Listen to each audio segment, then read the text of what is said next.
When I pick up a pigeon and hold it in my hands, I know within 30 seconds whether that bird has what it takes for short-distance racing. Not from the pedigree. Not from what someone told me about its parents. From the bird itself. From what my hands feel and what my eyes see. 13 years of holding thousands of birds has built a kind of physical knowledge that is very hard to put into words, but today I am going to try. Because this is one of the most valuable skills you can develop as a fancier, and almost nobody teaches it properly. This video is specifically about the short-distance sprint racer. The bird built for explosive speed over distances up to 300 kilometers. This is a different animal to the long-distance endurance bird, different in body shape, different in muscle type, different in temperament, different in almost every physical characteristic you assess when you hold it. If you are racing short distances and you are selecting birds purely on pedigree or on how they look standing on a perch, you are missing most of the information. The real information is in your hands. Let me start with overall body size and shape because this is the first thing you assess when you pick a sprint bird up. A champion short-distance racer is not a large bird. It is compact, medium to small in overall body volume, with a rounded, aerodynamic shape that sits naturally in your hand without feeling cumbersome or heavy. When you close your fingers around it, it should feel dense, not light and airy, but solid and muscular for its size. Think of a fist versus an open hand. A sprint bird should feel like a fist. Tight, compact, everything pulled in close to the body axis. The keel bone is where most experienced fanciers spend the most time when assessing a bird, and for good reason. The keel bone, the long ridge of bone running down the center of the breast, is the anchor point for the flight muscles. Everything about the muscle around it tells you about the bird's athletic capacity. Place your thumb lightly on the tip of the keel and press gently into the breast muscle on each side. In a champion sprint bird in good condition, that muscle should be deep, rounded, and firm, like pressing into a firm orange. The muscle should sit high on both sides of the keel, creating a smooth curve that peaks well above the keel bone level. If the muscle sits flat and level with the keel, the bird is underweight or underdeveloped. If the muscle bulges excessively and feels soft or doughy, the bird is overweight and carrying fat, not muscle. What you want is firm, rounded, full, the feel of a bird that is strong, lean, and ready. In a sprint bird, this muscle should also feel slightly more pronounced than in a long-distance bird. Sprint racing demands fast-twitch, explosive muscle fiber. Those fibers are denser and firmer to the touch than the slower endurance muscle fibers of a long-haul bird. Now move your hands to the wings. Open each wing gently and look at the primary flight feathers, the 10 long feathers at the outer edge of the wing that provide the propulsive power in flight. In a champion short-distance bird, these primaries should be long, broad at the base, tapering cleanly to a point, and absolutely tight and smooth when you run your finger along them. Hold the wing up to the light. The feathers should be translucent at the tip, but with a strong, dense shaft running through the center. Any feather that looks dull, thin, frayed at the edge, or broken along the shaft is a feather that is not doing its full aerodynamic job. Close the wing back against the body and feel how it sits. A well-conditioned sprint bird will fold its wing tightly and cleanly against the body with no gap, no looseness, no stray feathers sticking out. The wing should click back into place like something well-engineered. That tight, clean fold is not just cosmetic. It is a sign of strong wing musculature and excellent feather condition, both of which directly translate to speed. The flight muscles of the wing itself, the pectorals, deserve a separate assessment. Run your thumb along the leading edge of the wing where it connects to the shoulder. Feel the muscle mass there. In a sprint bird, it should be substantial and firm, not as dramatic as the breast muscle, but clearly present and in tone. A bird with wasted or soft wing shoulder muscle has not been training adequately or is in poor health. Strong, toned wing shoulder muscle tells you this bird has been flying and flying well. Next, assess the back. Place the bird face down gently across your flat palm and look at the line of the back from the base of the neck to the tail. In a champion sprint bird, the back should be flat, broad, and level, like a table. Not arched upward, not sunken downward, flat. This flat back profile is directly linked to aerodynamic efficiency. A bird with a curved or uneven back creates turbulence in flight, air resistance that costs it fractions of seconds in a sprint race. Those fractions add up. The flat back also indicates a strong, well-developed skeletal structure and good muscular tone throughout the dorsal region. When you look at the bird from directly above, the body should taper smoothly from the widest point at the shoulder into a clean, narrow tail section, like an elongated teardrop. This shape is not coincidence. It is what the fastest birds look like from above. Now look at the tail. The tail of a sprint bird should be narrow, tight, and held close together, not fanned out, not drooping. Pick the tail up gently between your fingers. The tail feathers should feel stiff and strong, with no flexibility when you apply light pressure. A soft, flexible tail is a tail that is generating drag instead of control in flight. The tail is the rudder of the pigeon. It steers, it brakes, it adjusts the angle of attack in the air. A strong, tight tail means precise control at speed. A loose, drooping tail means imprecision and drag. In a sprint bird, tight is everything.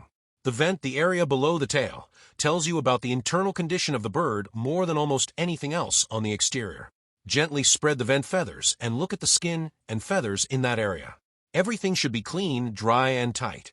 No wet or stained feathers. No redness or inflammation of the skin. No visible discharge of any kind. A dirty, wet, or inflamed vent is the external sign of internal digestive or parasitic problems. These problems will show up directly in race performance because a bird fighting a gut infection or a parasite load is diverting immune resources away from athletic performance. The vent should always be your final health check before a race. If it is not clean, the bird does not race. Now the eye. The eye of a pigeon tells you things that no other physical assessment can tell you. And in a champion sprint bird, the eye has specific characteristics that I have learned to look for over many years. Hold the bird up to the light. Natural daylight is best, and look directly into the eye from about 20 centimeters. The iris, the colored ring around the pupil, should be vivid and clearly defined. In a bird approaching peak sprint form, the iris often appears almost aglow, deep orange, bright red, or in some bloodlines a rich amber or pearl. The exact color varies by genetics and bloodline, but what matters is the intensity and the clarity. A dull, faded iris tells you the bird is not in form. A cloudy or hazy eye tells you something is wrong health-wise. The iris in a fit sprint bird has a quality of brightness and depth that is genuinely difficult to describe, but immediately recognizable once you have seen it. The pupil should be perfectly round, jet black and responsive, contracting sharply when you bring the bird into stronger light. A sluggish pupil response, or a pupil that appears gray rather than deep black, is a sign of neurological stress or illness. The ring immediately outside the iris, the outer ring of the eye, should be clean, dry, and tight to the eyeball. Any puffiness, discharge, or redness in this area indicates respiratory or systemic health problems that will undermine race performance. The beak and throat. Open the beak gently and look inside the throat. I do this for every bird I am considering racing. The throat tissue should be pink, clean, and moist. No yellow or cream deposits, that is early canker. No mucus threads, that is early respiratory infection. No redness or swelling. No smell. A clean throat in a sprint bird is non-negotiable. The beak itself should feel solid and smooth, with no softness or flexibility at the junction where it meets the skull. A soft, flexible beak junction sometimes indicates calcium deficiency or systemic illness. The cere, the soft fleshy area at the base of the beak, should be clean and proportionate. An overly swollen or discolored cere can indicate respiratory problems. The feet and legs deserve attention too, and most fanciers skip them entirely. In a champion sprint bird, the legs should feel warm, not hot, not cold, but naturally warm. Cold legs indicate poor circulation, which means reduced oxygenation of the muscles during flight. The scales on the legs should be smooth and tight, lying flat. Raised, rough, or encrusted scales can indicate mite infestation or poor health. The toes should all be present, properly formed, and the nails clean and of normal length. A bird missing a toe or with deformed feet will have compensated flight mechanics that costed efficiency. Most importantly, feel the grip. A healthy sprint bird should grip your finger firmly and confidently when you offer it. A weak, uncertain grip is a sign of reduced vitality. The grip strength of a pigeon tells you something real about its overall physical vigor. The neck and throat musculature. Run your fingers gently along the sides of the neck from the base of the skull down to the shoulders. The neck muscles in a sprint bird should feel firm and even on both sides. Any swelling, lump, or asymmetry in the neck can indicate crop problems, respiratory issues, or early canker spreading to the neck tissue. The neck should feel clean and smooth under your fingers with no irregularities. Now, let me talk about temperament, because physical structure alone does not make a champion sprint bird. The mental character of the bird matters enormously and is something you assess in the way the bird behaves in your hands and in the loft. A champion sprint bird is alert. When you hold it, it watches you.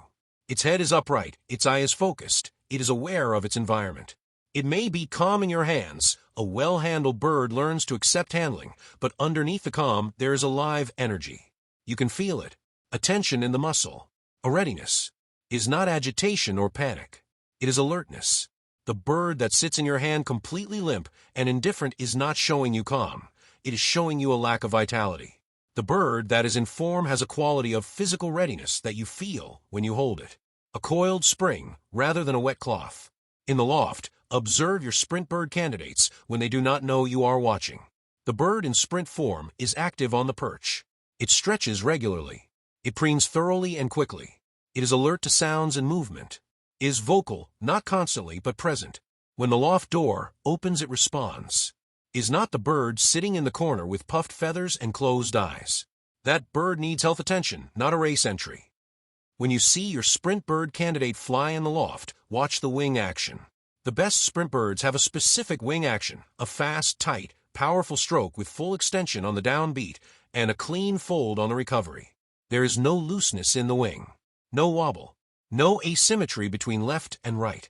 The bird that flies asymmetrically, one wing working harder than the other, has a structural or health issue that will show up as reduced speed and direction problems at race pace. Both wings should move as mirror images of each other, powerful and equal. After you have assessed all of these things, keel and muscle, wings and primaries, back profile, tail, vent, eye, beak, throat, legs, neck, temperament, and loft behavior, you will have a complete picture of whether this bird is a champion sprint candidate. Not one of these things alone tells you everything. All of them together tell you most of what you need to know.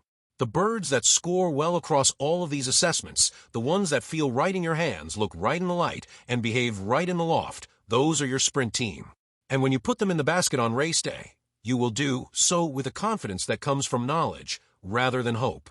That confidence, the confidence of a fancier who truly knows his birds, is what separates the consistent winners from the occasional lucky ones. Learn to read your birds with your hands and your eyes. Practice it every week. The knowledge builds slowly, but builds permanently. And one day you will pick up a bird and know, the way I know now, exactly what you are holding. Subscribe to Champion Pigeons for weekly videos on natural pigeon care, racing preparation, bird assessment, and real loft experience. 13 years of keeping and racing pigeons, the wins, the losses, everything in between. Comment below, what is the first thing you look for when you assess a racing bird? I read every single comment. See you in the next video.